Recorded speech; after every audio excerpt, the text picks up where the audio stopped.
I recently just became a funded trader with FTMO, and today we're going to be discussing how exactly I did this and how you can too. What's going on, guys? My name's Thomas. I am a Forex trader. I've been trading the Forex markets for over 5 years, and recently I've just become a funded prop trader with the firm FTMO. So today we're going to be discussing the steps I took to achieve this, what exactly I did to get myself into a position to be able to take a funding challenge with a prop firm, and 5 tips that I have if you're looking to take your first funding challenge. Alright, so a bit of background in regards to what prop trading is and what prop firms are. So proprietary trading firms are a pretty new part of the trading industry. Particularly during COVID, we saw a lot of these online prop firms form, such as FTMO, My Forex Fund, and Lark Funding, and a lot of these different firms that are allowing traders to trade their capital. And that's basically how a prop firm works. So it allows traders to get access into capital that they may not have been able to otherwise. So a prop firm will pool funds together of capital and then allow traders to trade these funds, and then the traders will receive a profit split on the profits they make from trading the firm's funds. So the typical prop firms such as SMB by author Mike Bellafiore is your typical desk you'd sit in and work around a conglomerate of traders, whereas a lot of these new firms such as FTMO and My Forex Funds have a different model in place whereby it's all based online. The trader gets access to funds online, don't have to worry about sitting in a desk or whatnot. You can trade from anywhere in the world and then achieve a profit split from your profits from that trading account. So the main benefit of prop trading is the access to capital that traders typically wouldn't have access into. A lot of these prop firms allow you to open up accounts up to $500,000 and above, and this type of capital, particularly for the novice and upcoming trader, can be difficult to get your hands on. So it allows traders to make some sort of income from their skills of trading and a sustainable income over a longer period of time. So the reason I chose and decided to go with FTMO for my first challenge was due to the fact that they are one of the larger players in the game. It's relatively cost effective. I myself got funded with a $65,000 account, and I'm looking to build on that over the up and coming months. So the way that prop firms work is all pretty similar. You do have to go through some sort of what they call a challenge process,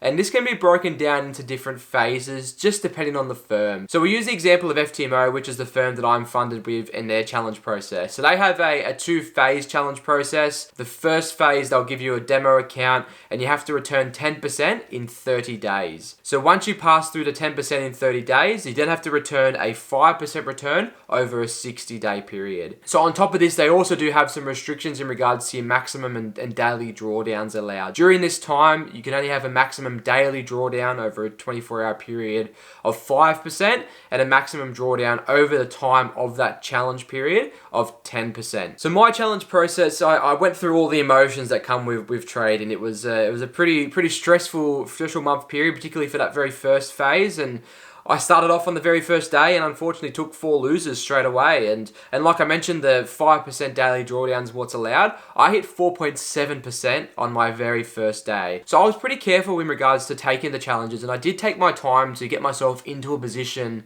to be able to take the challenges. And that's my first tip for today, is to make sure that you are in the correct position to be able to go and take these challenges. What we find with a lot of these trading challenges in these prop firms is that traders will take the challenges that aren't exactly ready to be taking on large amounts of live money. The pass rates for a lot of these firms is horrible. Like, it's really sad to see how many people actually pass through these firms, and that's how these firms make all their money. They make most of their money from people taking challenges, paying the fee to take a challenge, and then failing that challenge. I think an average, my account was a $65,000 I went for. That was about a $400 fee cost to be able to take that challenge.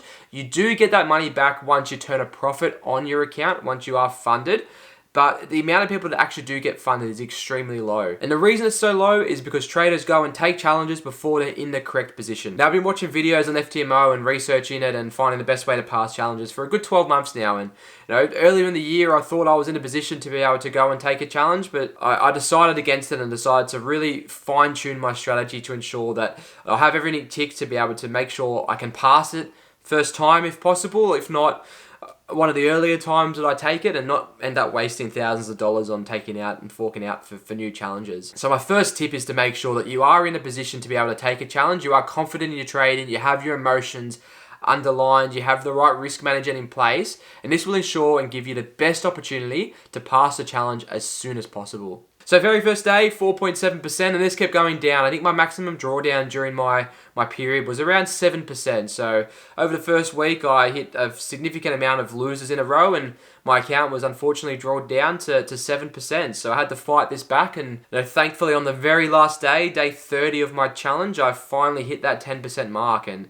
at the start, I after that first week, I just didn't think that I was going to get there, and my strategy was, let's just continue to risk what I'm supposed to. Don't risk too much. Let's just try to get the account back to positive. And fortunately with FTMO, if you are in a positive account, they will give you a free retry on that challenge. So the focus was just to get that account back in the green, and then we'll take it on to next month and try to get another free retry. But thankfully, I had an awesome end to the month.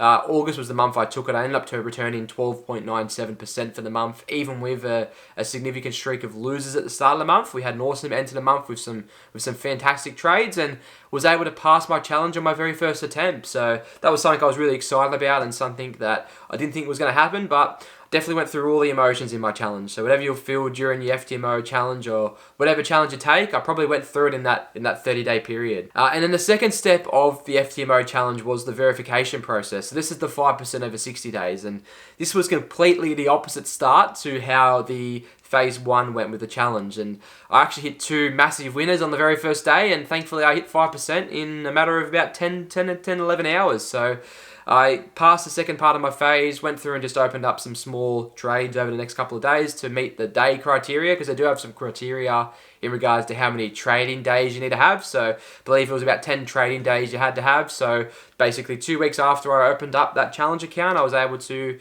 get my funded trading account. And I've been trading that for about a month now. So that was my journey in regards to how I got my first funded trading account. But we'll go through those 5 tips. So like I mentioned, the first tip is make sure you are in that correct position and you are comfortable with your trading, to ensure you give yourself the best opportunity to pass your challenge on the very first attempt. And that brings me to my second tip, which is controlling and understanding your risk management. Risk management is one of the most important parts when it comes to trading. And this is one of the issues I do have with the FTMO challenge, is the time limit they place on your trading challenge. So 30 days to return 10% isn't a lot of time at all, and it's probably going to have to result in you taking more risk than you typically would on your personal accounts. And my issue with this is that traders are going to be pushing to risk more than they should be, which probably isn't a sustainable thing from the firm's perspective, as these traders aren't going to be returning 10% a month after they pass their challenges. And that's why the next challenge I'm going to be taking is going to be with a different firm called Lark Fundings. This is another prop firm. It's a pretty newcomer to the prop trading industry.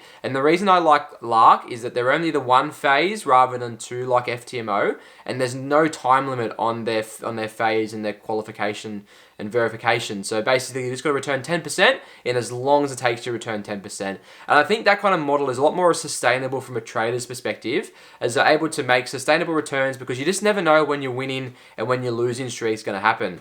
And if I was to look at making another FTMO challenge now and returning another 10% in 30 days, I'm more likely to take a losing streak now that I've had such a good winning streak.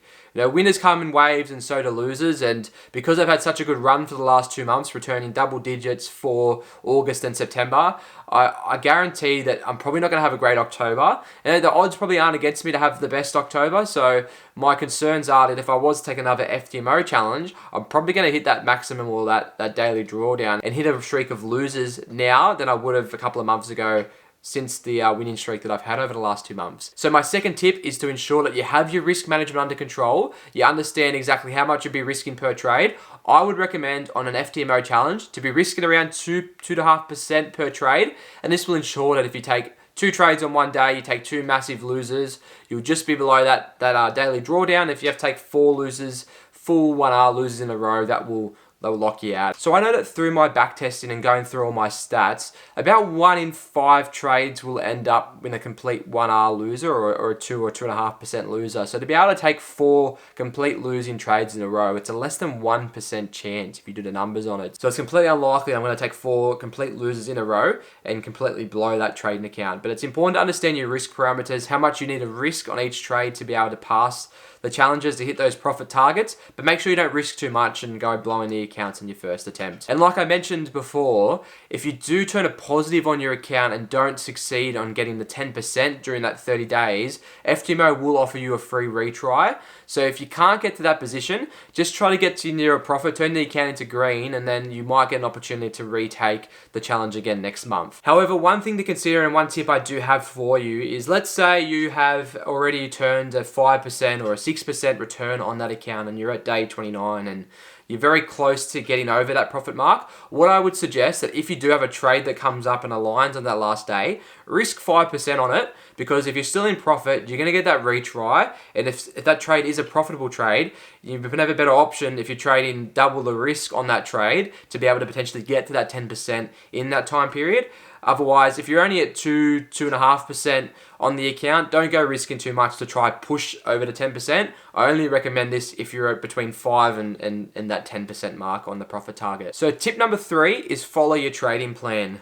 What we find is that emotions can get involved during these challenges and traders will start to take trades that aren't a part of their trading plan. You need to ensure that you need to be consistent with what you've tested and consistent with what's written down in your plan. I always say trading plan is one of the most essential parts of being a successful trader. Having rules written down that you can follow for each trade, and it's important that you follow these rules during your challenge and don't go taking trades that you shouldn't be involved in just because you need to hit those profit targets. And that leads me on to tip number 4, which is controlling your emotions. Now, thankfully, I had the roller coaster of all the emotions you could have felt during my trading challenge, from nearly hitting that daily drawdown to being down 7% to then turning that into a 10% profit all in a 30-day period. So I've understood all the emotions from the highs and the lows of taking a trading challenge. It's important that you control the emotions during your challenge period. So make sure you follow your rules and make sure you don't let your emotions get in the way from the trades that you should be taking. Those trades I took at the start, they were still good trades. They weren't trades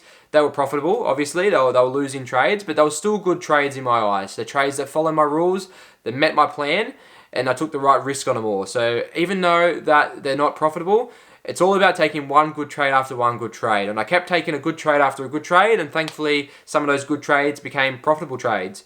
Not every good trade you take is going to be a profitable trade. There's a complete difference between being a good trade and a bad trade, and a winning trade and a losing trade. So the goal is obviously to take as many good trade and winning trades as you want, but if you can't take a good trade and a winning trade, at least take a good trade and a losing trade. And my 5th tip is to start your second phase right after your first phase. So what we find a lot of traders will do is, because they've had a 10% month and traded at 10% in the 30 days, they'll wait a little bit and then get started on your verification, thinking that they might take a few losers first and don't want to blow the account during the verification process. However, I typically find my winners and my winning trades will typically come grouped together. So if you've had that awesome 10% month, roll straight into a verification. Don't be afraid to take it straight away. I would probably recommend to just minimize your risk on that verification period. You do have a longer amount of time to be able to pass the verification, having the 60 days on FTMO. So bring it down to 1% risk per trade, but take it straight away. Don't go waiting and thinking you're going to take that losing streak. It's a completely different strategy to what I mentioned before with starting another challenge up straight away, where you've got to return that 10%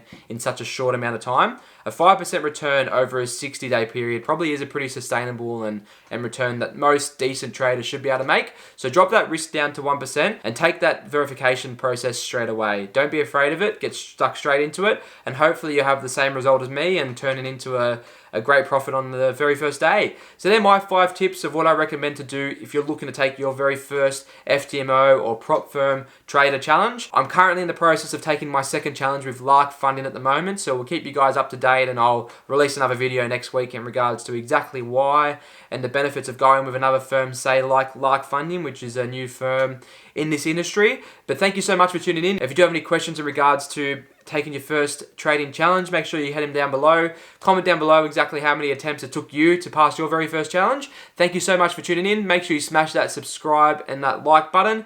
Thank you again. Look forward to seeing you next time.